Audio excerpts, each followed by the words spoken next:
Hello world, welcome back to a new video. Today is about making the piano sexy. We're going to make learning it fun because we know that learning an instrument is hard. And most of us will get started and play for a few minutes and then stop playing. Or it's just hard to pick up an instrument like the piano, for example, can be challenging. So hopefully I'll provide some good tips for you today that will get you started and keep you going. So that's what I'm going to talk about is piano. And if you like this video, comment on it and let me know what you think. That way I can keep providing more videos that are helpful to you. So let's get started. I'm a beginner and when I was young, I liked to tinker on the piano, but I didn't play it a lot.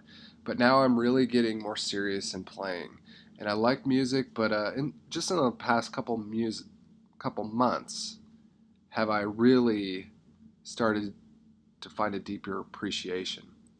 So my first instrument I've been trying is piano, and then hopefully I will get better at it and move on to maybe the guitar or something. Those are piano, guitar, and drums are really the most popular ones. So let's look at the piano. So first question that most people ask are, what piano should I buy? Well, here's some things that you should consider. And I'll show you the piano that I have and I'll demo it for you. So first thing is touch sensitivity. Touch sensitivity is when you push down, and I'll show you on the piano I have here.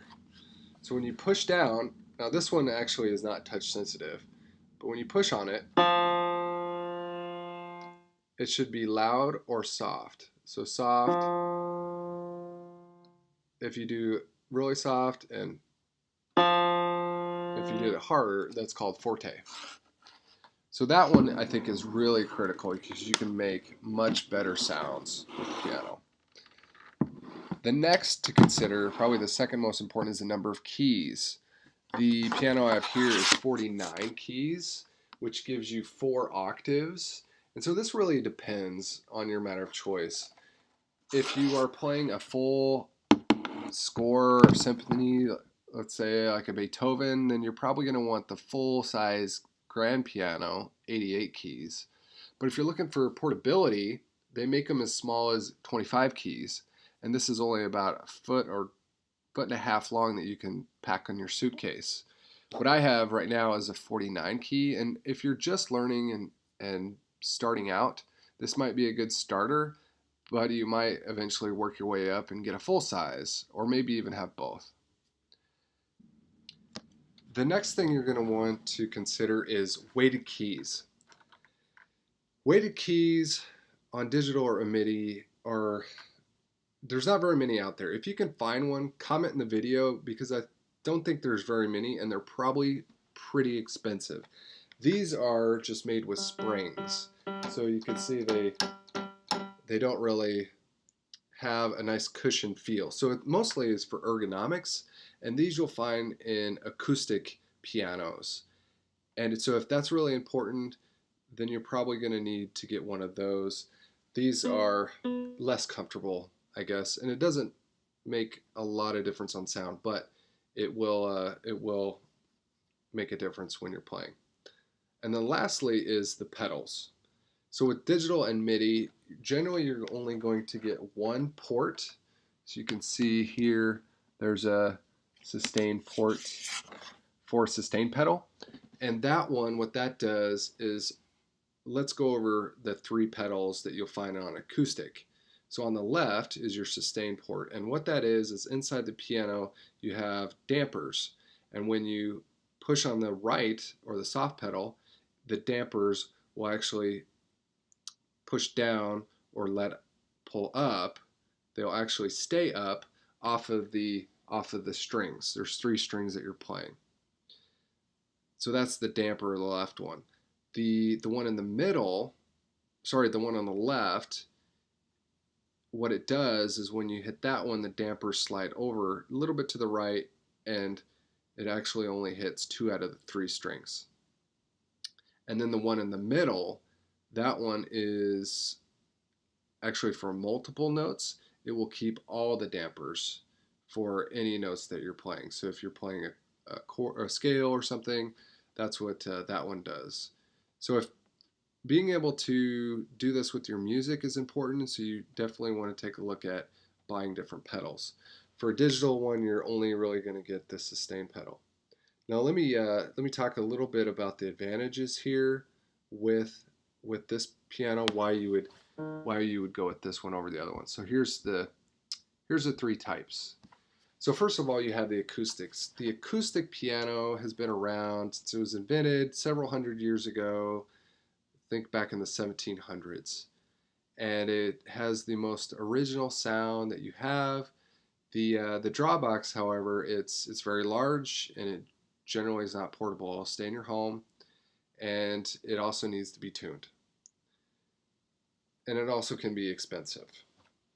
With the digital one, it is a lot less, and they're generally anywhere from $100 to $200 for a really good one. And you can take them around with you, and there's a lot of buttons on the piano itself that you can change the sounds and mix in different things that you want. So those have been really, really popular. And also some of them you have to watch out for the touch sensitive if you want to buy that feature, and the weighted keys. And this one also can be independent, but generally needs to be connected to a power supply. Now what I have here is a Midi keyboard. And the reason I chose a Midi keyboard is that you can plug it into the computer. So you should see back here, it's just a standard USB port. It's not actually a Midi port. A Midi port is round with pins. And if you're not familiar with Midi, Midi is essentially converts an analog sound into digital. And the reason you would want that is to record into a music studio. That way you can mix with other instruments. So let's say you wanted to add a guitar, you could record your piano, you could record your guitar, you could add them in the music studio, and then you can mess around with them. Let's say that you mixed up on a couple notes, you can manually change the notes that you played, and you can record it all, and you can chop off different sections. It's not really that easily done with an audio file. You're just manipulating the sounds that you hear and you're not actually changing the notes. And the other advantage of Midi is you can make a different sound. So you could play a saxophone, or you could play a guitar, a violin, whatever instrument you wanted to play, all with the piano, or all with one instrument that you're inputting. And let me also show you the other side. So this is just a standard USB plug that you plug into your computer. It works with an iPad, it works with PC, works with all of those. So let me tell you about what I chose a 49 key as a beginner, and I've actually considered, I think I'm going to upgrade so I can play a bigger range of notes. Now it's not going to be portable, so I may actually have to get a large and a small if I want to take it with me. So one I found was on Amazon, which I think is pretty good. And here it is. It's a Casio 3500. It has touch sensitive keys. It's 61 keys, and it's an Amazon choice, so it has good reviews. And you can buy it for $130 brand new, and it's going for $113 for used. So it's a pretty good keyboard. I'd say that's a good one if you want to spend. That's within your budget. Okay, so now that you have a keyboard chosen, how do you learn? Well, this is the hardest part, because learning an instrument is like a language. It takes a long time. It can be hard and difficult at times. So here's some tips and tricks that I've discovered, and please share if you know of more. But here's a few things you can do. First of all, follow all of your favorite people, all your favorite YouTubers, and get some ideas from them on what they do. And just follow them, and there's plenty of teachers. Find the style that you like, listen to them for a while, maybe take a break and switch to another one, and just follow them for maybe a few hours a week, whatever time you have. And you can actually learn just by listening and imagining just as much as you can play. So even if you're not around the keyboard, you can still learn. The next thing I really enjoy is actually going in a community with other people and having them share the same experiences, because you get a lot of support that way. People will share what they worked has done well, and then they'll support you and they'll give you some positive feedback and tell you how good you're doing, and you can show off. So that's what a meetup is. If you're in Portland, we meet on Saturday at 11. Feel free to join us.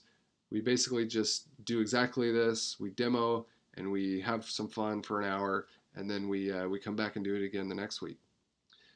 And then lastly, I love technology and apps and whatever you can do to help you with software, because software has the ability to make it easier. Why make it really, really hard and start with an extremely hard piece when you can gradually work your way up? This is not necessarily a replacement for a piano instructor, but it can be an assistant. And if you're a self-taught person, this is a great way to do it. So I want to kind of demo one of those for you, and you can kind of see how it works. Before I do that, there's a few of them that I tried out, and I looked at all the App Store and found out what are the ones that people are using that are highly reviewed. The first one is Simply Piano. I tried that one. That one is a little more geared toward children. And if we're all beginners, we all have to start somewhere, and this is a good basic app to try and use.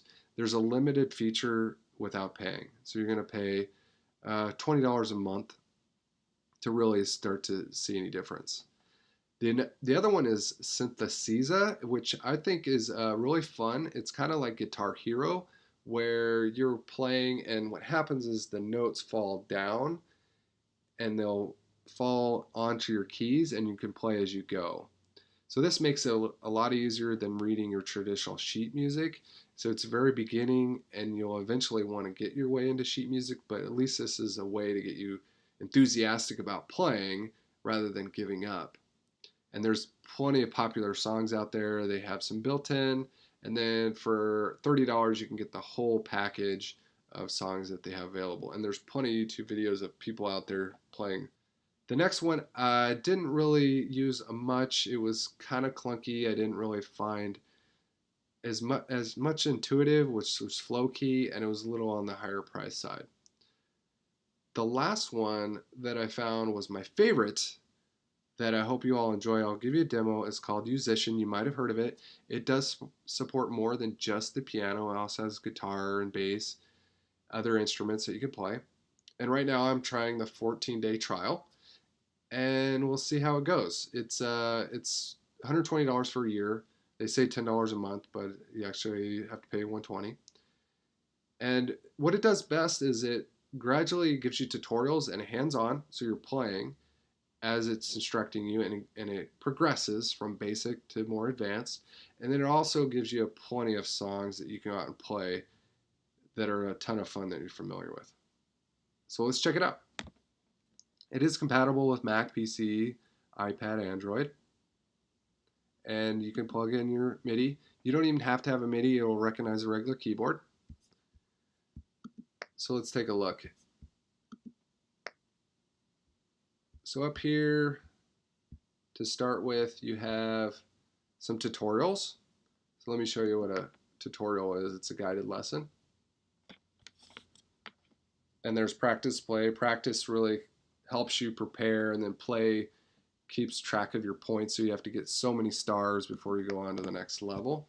So if you're really struggling, you can go to practice mode and just keep repeating.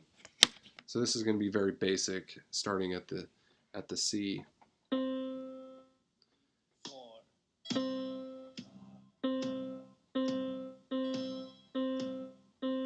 So as you can see, you're going along, it's teaching you tempo, and the ball is dropping when you should be hitting the key. If you can see that.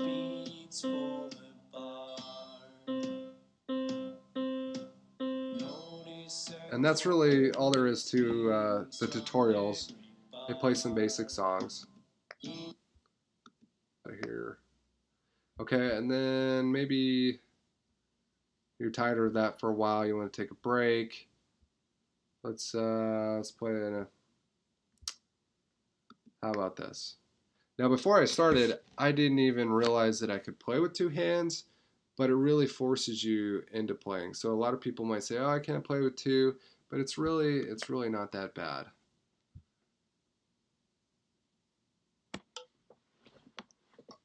So first thing it has you do is line up your hands with the keys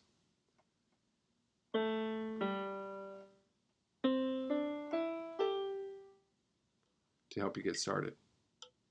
Amazing grace, how sweet the sound that saved a wretch like me. I once was lost, but now am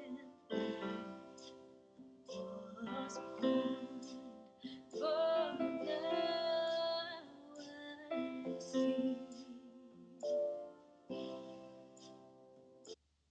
Okay, everyone, that was the worst performance that you're ever going to see.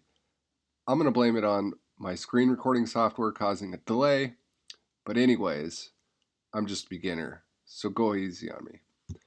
But if you like this video, share it with your friends or comment and subscribe. That way you can get notified. I'm going to be sending out videos every single week. Hopefully they get better. Hopefully you'll learn something, whether it's about music or science and tech. We have plenty of free knowledge coming your way. Till next time, cheers.